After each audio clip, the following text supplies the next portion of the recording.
Mes bien-aimés dans le Seigneur, que la paix de Jésus-Christ repose sur vous. Aujourd'hui, je veux vous parler d'un sujet que beaucoup se posent dans le silence de leur cœur.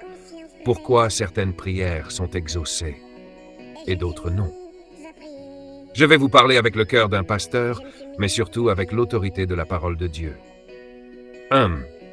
Dieu n'est pas un distributeur automatique de bénédictions. Nous vivons dans un monde où tout va vite. On clique, on obtient. Mais Dieu, lui, travaille avec des temps spirituels, pas des délais humains. La Bible dit dans Ecclésiaste 3:11, « Dieu fait toutes choses bonnes en son temps ». Ce n'est pas parce que Dieu n'a pas répondu aujourd'hui qu'il ne répondra jamais. Il sait ce qu'il fait et il ne fait jamais d'erreur. 2. Dieu regarde le cœur, pas seulement la prière. Tu peux prier pendant 1 heure avec des mots puissants, mais si ton cœur est rempli de rancune, d'orgueil, ou si tu marches dans le péché, cette prière devient comme un tambour sans mélodie. Psaume 66:18. Si j'avais conçu l'iniquité dans mon cœur, le Seigneur ne m'aurait pas exaucé. 3. Il y a des prières mal dirigées. On prie parfois pour des choses que Dieu ne veut pas nous donner, parce qu'elles nous détruiront plus tard. Jacques 4:3 dit « Vous demandez et vous ne recevez pas, parce que vous demandez mal dans le but de satisfaire vos passions. » Tu demandes une relation. Dieu sait que cette personne n'est pas pour toi. Tu demandes une bénédiction. Dieu sait que si tu l'as trop tôt, tu vas t'éloigner de lui. 4. La foi, ce n'est pas exiger, c'est faire confiance. Il y a des gens qui arrêtent de prier parce qu'ils n'ont pas encore vu le résultat. Mais mes amis, ce n'est pas comme ça qu'on traite Dieu. La vraie foi continue même dans le silence. Hébreux 11:6 dit « Sans la foi, il est impossible de lui être agréable. » 5. Le pardon est la clé que beaucoup négligent.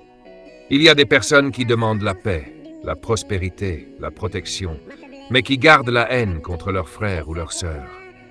Matthieu 6:14-15. Si vous pardonnez aux hommes leurs offenses, votre Père céleste vous pardonnera aussi. Mais si vous ne pardonnez pas, tu ne peux pas demander à Dieu d'ouvrir les cieux pendant que tu gardes ton cœur fermé. 6. Parfois, Dieu veut te transformer avant de te bénir. Tu demandes à Dieu de changer ta situation, et si Dieu voulait d'abord changer ton caractère? Romains 5, la tribulation produit la persévérance la victoire dans l'épreuve, et cette victoire l'espérance. Quand Dieu dit non, 7, c'est aussi une réponse. Il faut assez d'humilité spirituelle pour dire « Seigneur, je voulais ça, mais si ce n'est pas ta volonté, je te fais confiance. » C'est la prière de Jésus à Gethsémane. Non pas ma volonté, mais que ta volonté soit faite. Alors que faut-il faire? Continue de prier avec foi. Garde un cœur pur. Pardonne à ceux qui t'ont blessé. Aie confiance dans les plans de Dieu. Et surtout, ne doute jamais de son amour. Engagement personnel. Aujourd'hui, je décide de faire confiance à Dieu, même quand je ne comprends pas ses réponses. Je crois que s'il tarde, c'est qu'il prépare quelque chose de plus grand. Écris en commentaire.